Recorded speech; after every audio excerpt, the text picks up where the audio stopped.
Hello friends, AB expert tuition point में आपका स्वागत है। हम आपके लिए NIS class 12 history chapter number 2 को लेकर आए हैं। चैप्टर नंबर 1 की वीडियो हमने पहले ही बना चुके हैं। अगर आपने नहीं देखा है तो आप हमारे प्लेलिस्ट में जाके चैप्टर 1 को देख सकते हैं, तो उसके बाद ही चैप्टर 2 देखना। तो चलिए फ्रेंड, हम स्टार्ट करते हैं, क्वेश्चन पे आते हैं। क्वेश्चन नंबर फर्स्ट है कि ताम्रपाषाण काल किसकी विशेषता लिखे। ताम्रपाषाण काल क्या है? ताम्रपाषाण काल में ना पत्थर और तांबे के औजार बनाए जाते थे। इस युग में मानव ने ना अनाज की खेती करने का चाक बर्तन बनाने की कला विकसित कर ली थी। यानी कि ताम्रपाषाण काल, इस ताम्र का मतलब होता है तांबा, पाषाण का मतलब होता है पत्थर, और काल का मतलब होता है समय। यानी कि जो इसमें बोला गया कि ताम्रपाषाण काल यानी कि जो तांबे और पत्थर के औजार बनाए जाते थे ना इस काल में। और इस युग में ना मानव में बहुत से गुण विकसित हो चुके थे। कौन कौन से? उन्होंने खेती करने आ गया था उनको, और चाक का बर्तन बनाने आ गया था। ये सब गुण उनके अंदर विकसित हो चुका था ताम्रपाषाण काल में। तो चलिए फ्रेंड, हम आगे बढ़ते हैं। नेक्स्ट क्वेश्चन है कि पूरा पाषाण काल किसे कहते हैं। देखिए फ्रेंड, मैंने आपको पहले ही बता चुकी हूँ कि पाषाण का मतलब क्या होता है, पत्थर। तो पाषाण काल को 3 कालखंडों में बांटा गया है। पहला तो है पूरा पाषाण काल, दूसरा है मध्य पाषाण काल, तीसरा है नव पाषाण काल। अभी हम बात करें पूरा पाषाण काल की। पूरा पाषाण काल क्या है? पूरा पाषाण काल में ना मानव का जीवन यापन शिकार और खाद्य संग्रह पर आधारित था। इसलिए इस काल को हम ना पूरा पाषाण अथवा आखेटक और खाद्य संग्रह काल भी कहा जाता है। ठीक है, संभवतः यह 2.5 लाख ईसा पूर्व से लेकर 10,000 तक रहा है। यानी कि जो इसका काल है ना, पूरा पाषाण काल का जो काल है वो 2.5 लाख ईसा पूर्व से लेकर 10,000 तक रहा है। तो चलिए फिर हम नेक्स्ट क्वेश्चन पे बढ़ते हैं।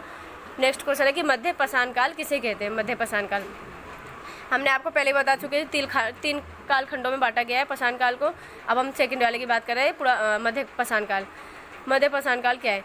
पूरा पाषाण काल और नव पाषाण काल के मध्य की अवधि को ना मध्य पाषाण काल कहा गया है। इसकी जो अवधि है वो 8वीं शताब्दी ईसा पूर्व से लेकर 4थी शताब्दी तक मानी जाती है। तो चलिए फ्रेंड, नेक्स्ट क्वेश्चन पे बढ़ते हैं हम। नव पाषाण काल किसे कहते हैं? नव पाषाण काल में ना मनुष्य के जीवन में ना जो महत्वपूर्ण सामाजिक आर्थिक परिवर्तन हुए हैं, इस काल में ना मतलब इस टाइम पे ना बहुत सारे मनुष्य के जीवन में ना बहुत सारे सामाजिक और आर्थिक और राजनीतिक परिवर्तन हुए हैं। और इस काल में ना कृषि व पशुपालन का भी विकास हुआ है। कृषि का विकास हुआ, पशुपालन का विकास हुआ। पहिए का आविष्कार भी ना नव पाषाण काल में ही हुआ है। इस काल से ही पता चलता है कि मनुष्य ने सबसे पहले कुत्ते को पालतू बनाना शुरू किया। अनाज के उत्पादन से जीवन में ना स्थायित्व की प्रवृत्ति आई है तथा ग्राम संस्कृति की स्थापना हुई। इस युग को ना नवपाषाण क्रांति के नाम से भी जाना जाता है। ठीक है, नवपाषाण क्रांति भी कहते हैं इस काल को। तो हम तीनों काल के बारे में पढ़ चुके हैं। जो पाषाण काल को 3 कालखंडों में बांटा गया था। पहला था पूरा पाषाण काल, दूसरा था मध्य पाषाण काल, तीसरा था नव पाषाण काल। तो हम तीनों के बारे में डिस्कस कर चुके हैं। और जो ताम्र पाषाण काल था उसमें तांबे और पत्थर दोनों के औजार बनाए जाते थे, वो इसमें नहीं है। ओके फ्रेंड, ये तो पाषाण काल को 3 ही कालखंडों में बांटा गया, वो अलग है। तो चलिए फ्रेंड, हम नेक्स्ट क्वेश्चन पर बढ़ते हैं। 5वां क्वेश्चन है हमारा, हिमालय क्षेत्र की स्थिति ज्ञात करिए। इसमें हिमालय के बारे में बताना है हमें। इसमें हिमालय के बारे में लाभ बताना है, यानी कि हिमालय से हमें क्या क्या फ़ायदा है। तो चलिए स्टार्ट करते हैं। हिमालय पर्वतीय क्षेत्र विश्व की विशालतम और उच्चतम पर्वतीय कला है।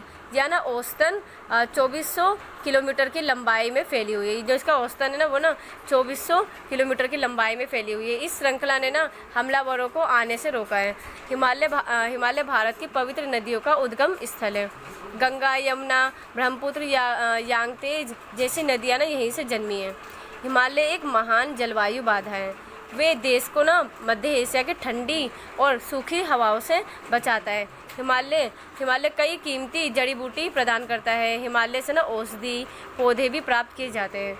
हिमालय चारागाह के रूप में ना अधिक इस्तेमाल किया जाता है, क्योंकि ना इस क्षेत्र में ना मुलायम घास पाया जाता है। हिमालय नमक और विभिन्न चूना पत्थर के स्रोत के रूप में ना इस्तेमाल किया जाता है। इसमें सिर्फ हिमालय की आपको ना लाभ बतानी, हिमालय से हमें क्या क्या फ़ायदा है, किस तरह हिमालय हमारे लिए सहायक है, और कैसे हमें फ़ायदा मतलब मिलता है हिमालय से। तो चलिए फ्रेंड, हम 6th क्वेश्चन लास्ट क्वेश्चन पर बढ़ते हैं।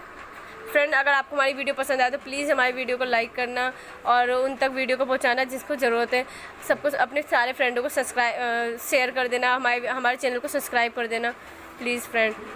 अच्छा ठीक है, 6 क्वेश्चन पे हम बढ़ते हैं। भारत विभिन्नताओं में एकता दर्शाता है, वर्णन करें। इसमें बताना है कि भारत में मतलब विभिन्नता हो, यानी कि भारत में विभिन्नता होने के साथ साथ भारत एकता के सूत्र में बंधा हुआ है। कैसे, हमें वो बताना है। तो भारत ना विविधताओं का एक महान देश है। यहाँ भौगोलिक, आर्थिक, सामाजिक, धार्मिक और राजनीतिक सभी क्षेत्र में ना विभिन्नताओं के साथ ना अखंड मौलिकता भी विद्यमान है। यानी कि ना इसमें इतनी सारी विभिन्नताओं के साथ अखंड मौलिकता भी विद्यमान है। या कई धर्म, जाति, समुदाय के लोग निवास करते हैं यहाँ पे। कितने सारे धर्म, जाति, समुदाय के लोग इसमें निवास करते हैं भारत में। इसके ना रहन सहन, खान पान, वेशभूषा सभी एक दूसरे से अलग है। इसमें भावनाओं की एकता विद्यमान है। वर्तमान भारत की सबसे बड़ी विशेषता यह है कि सब आपस में ना मिलकर रहते हैं। यानी कि देखिए, भारत के अंदर विभिन्नताओं के साथ साथ एकता भी है।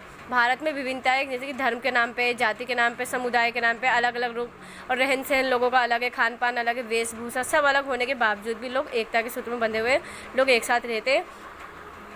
तो ये क्वेश्चन भी समाप्त हो चुका है। तो चलिए फ्रेंड, अब हमारा वीडियो यहीं से ख़त्म होता है। अगर आपको हमारी वीडियो पसंद आए तो प्लीज़ लाइक करना, सब्सक्राइब करना और उन तक वीडियो पहुंचाइएगा जिसको ज़रूरत है। इस लॉकडाउन में वैसे भी सब ट्यूशन बंद है, कि अब तो हमारी वीडियो से उनकी कुछ हेल्प हो पाए।